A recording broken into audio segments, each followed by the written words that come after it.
नमो बुद्धाय. वर्षावासाच्या सर्व उपासकांना खूप खूप शुभेच्छा. मित्रांनो, आपल्या आयुष्यात खूप सारे प्रॉब्लेम्स असतात आणि आपण आयुष्यभर त्या प्रॉब्लेम्सला घेऊन जगत असतो. भगवान बुद्धांनी त्यांचं पूर्ण आयुष्य आपल्याला प्रॉब्लेम्स विरहित कसं जगायचं हे शिकवलं. आणि हे कसं शिकवलं तर त्यांनी 84,000 उपदेश केले.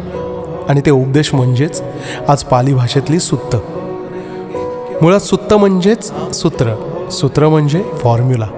जसं गणिताचा फॉर्म्युला असतो ज्याने गणितं सुटत जातात, तसंच आयुष्याची गणितं सोडवण्यासाठी भगवान बुद्धांनी ही सुत्त दिली, म्हणजेच हे फॉर्म्युले दिले.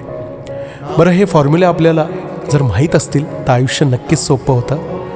त्यामुळे या वर्षावासानिमित्त मी सर्वांना आवाहन करतो की जवळील विहारात जा आणि हे पूर्ण श्रावणात भगवान बुद्धांचे भिक्खूगण असतात, श्रावक संघ असतो, ते आयुष्यभर अनुभवाने प्रॅक्टिस करत असतात आणि त्यांनाही सॉल्युशन्स माहीत असतात, कारण ते यावर स्टडी करतात. तुमच्या आयुष्यात काहीही प्रॉब्लेम असो, नक्की जा, भंतेजींशी बोला, भिक्खू संघाशी चर्चा करा. तुमच्या प्रॉब्लेम्सवर नक्कीच सॉल्युशन भगवान बुद्धांच्या वाणीतून मिळेल आणि तुमचं आयुष्य नक्कीच सुखकर होईल. पुन्हा एकदा वर्षावासाच्या खूप शुभेच्छा. नमो बुद्धाय. पुढे जा, आयुष्यात खूप पुढे जा.